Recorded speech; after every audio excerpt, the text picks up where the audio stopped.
প্রথমে পাউরুটি নিয়েছি 3 পিস। এরপরে দুধ দিয়ে আমি পাউরুটিটাকে ভিজিয়ে নিলাম, অর্থাৎ দুধটা ঢেলে দিলাম,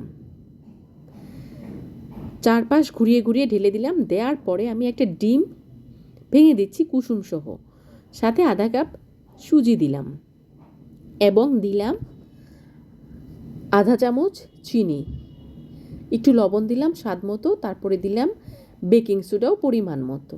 এবার আমি ডিম পাউরুটি দুধের যে মিশ্রণটা সবটাকে স্প্যাচুলা দিয়ে ভালো করে মিশিয়ে নিচ্ছি।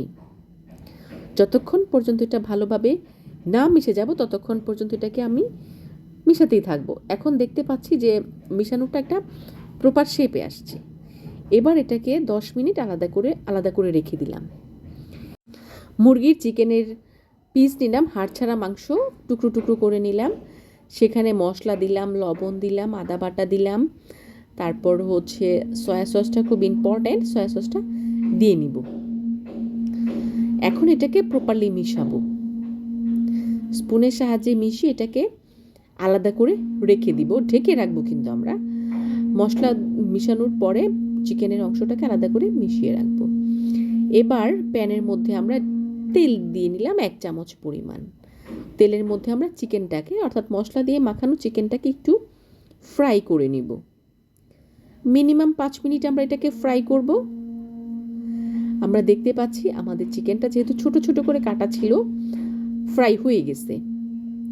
এবার আমরা চিকেনটাকে আলাদা করে উঠিয়ে রাখবো। উঠিয়ে রাখার পরে এই যে প্যানটা ছিল, এই প্যানের মধ্যে আমরা আমাদের পাউরুটি, দুধ, ডিম মিশানো ছিল সেটাকে ঢেলে দিব। যে মিক্সচারটা ছিল সেই মিক্সচারটা আমরা ওই প্যানটাতে ঢেলে দিব, যে প্যানটাতে আমরা চিকেনটা ভেজে নিলাম। এবার আমরা সুন্দরভাবে, অর্থাৎ সমানভাবে এটাকে ঢেকে দিলাম। নেড়ে চেড়ে 5-7 মিনিট এটাকে লো হিটে আমরা ঢেকে রাখবো, ঢেকে রান্না করব। ঢাকনা সরিয়ে দেখলাম যে মোটামুটি একটা কালার চলে আসছে।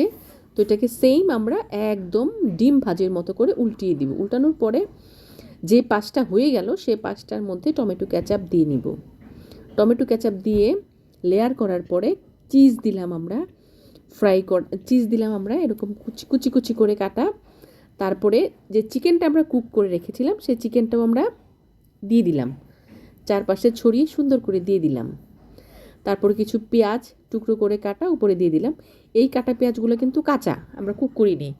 তারপর ক্যাপসিকাম দিলাম। এরপরে আবার চিজ দিলাম, অর্থাৎ 2 লেয়ারে আমরা চিজ দিলাম। সসে প্রথমে দিয়েছিলাম চিজ, আবার সব কিছু দেওয়ার পরে তার উপরে আবার চিজ দিলাম, দিয়ে এবার আবার ঢেকে দিলাম 5 মিনিটের জন্য। আমরা কিন্তু লো হিটে কুক করছি। 5 মিনিট পরে আমরা ঢাকনাটা সরিয়ে দেখলাম যে ক্রিমি একটা ভাব চলে আসছে, ইয়াম্মি একটা ভাব চলে আসছে। বন্ধুরা, আমরা আজকে তৈরি করে ফেললাম পাউরুটি দিয়ে পিৎজা, চিকেন পিৎজা।